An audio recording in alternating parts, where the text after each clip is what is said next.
राधे राधे, जय श्री कृष्णा।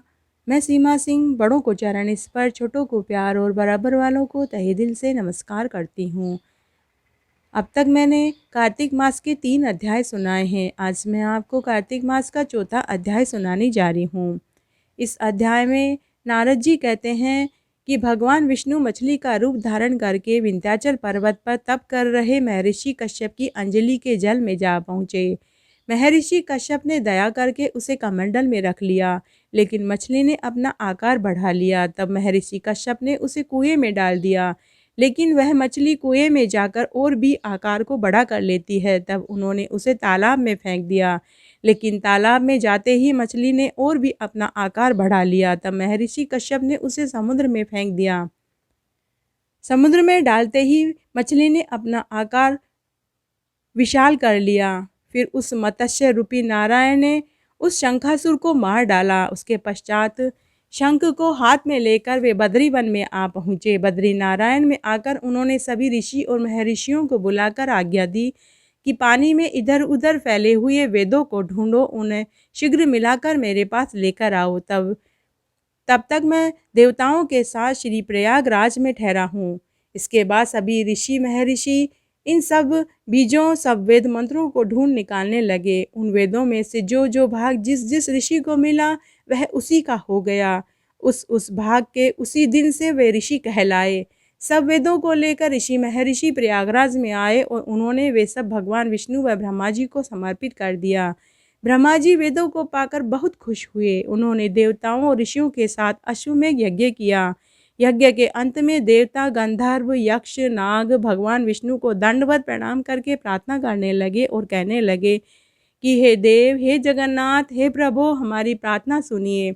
हम लोगों के हर्ष का समय है, इसलिए आप हमें वरदान दीजिए। नष्ट हुए वेद पुनः श्री ब्रह्मा जी को प्राप्त हो गए हैं। हे लक्ष्मीपति, आपकी अनुकंपा से हम देवताओं को यज्ञ का भाग भी मिला है। यह स्नान आपके प्रसाद से आज पृथ्वी भर में सर्व प्रधान, पुण्य को बढ़ाने वाला, मुक्ति तथा भक्ति को प्रदान करने वाला हो, ब्रह्मत्या आदि पापों को नाश करने वाला, परम पवित्र और अक्षय फल देने वाला हो। यह वरदान हमें दीजिए। भगवान विष्णु ने कहा कि जो कुछ आप लोगों ने कहा है वह मेरा भी ध्येय है। जैसा आप लोगों ने कहा है कि यह स्थान आज से ब्रह्मक्षेत्र के नाम से पुकारा जाएगा। इस समय पर गंगा जी व सूर्य पुत्री यमुना जी का संगम होगा। मैं श्री ब्रह्मा जी सहित यहाँ पर निवास करूँगा। यहाँ पर किया हुआ जप, तप, दान महान फलदायक होगा।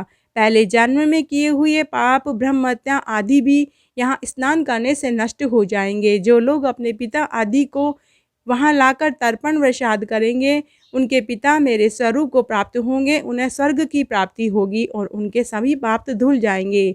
वे तीनों प्रकार की मुक्ति को प्राप्त करेंगे। मकर संक्रांति पर माघ मास में प्रातःकाल यहाँ आकर स्नान करने वालों को दर्शन मात्र से ही सारे पाप धुल जाएंगे।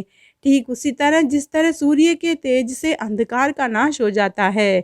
हे मुनीश्वर, मेरे वचन ध्यान से सुनिए। मैं सर्वत्र व्याप्त रहता हुआ भी हमेशा बद्री नारायण में निवास करता रहूँगा। सैकड़ों वर्ष तक किसी दूसरे स्थान पर तप करने का जो फल मिलता है, वही फल यहाँ एक दिन में ही मिल जाएगा। जो मनुष्य मेरे उस स्थान बद्री का आश्रम का दर्शन करेगा, वह जीवन मुक्त हो जाएगा। उसके समस्त पाप धुल जाएंगे। उसकी समस्त पीढ़ियों को सुख प्राप्त होगा। सूत जी बोले कि ऐसा कहकर भगवान विष्णु अंतर्ध्यान हो गए और देवतागण भी अपने अपने लोक को चले गए। जो मनुष्य इस कथा को श्रद्धापूर्वक सुनेगा, वह श्री प्रयागराज व बद्री का आश्रम जाने व स्नान करने के जितना फल प्राप्त करेगा। इस तरह आज मैंने आपको कार्तिक मास के महात्म्य का चौथा अध्याय सुनाया। आशा करती हूँ आपको ये जरूर पसंद आएगा। मेरे साथ बने रहने के लिए आपका धन्यवाद। आगे के कार्तिक मास के महात्म्य को सुनने के लिए आप मेरे साथ इसी तरह बने रहें। धन्यवाद।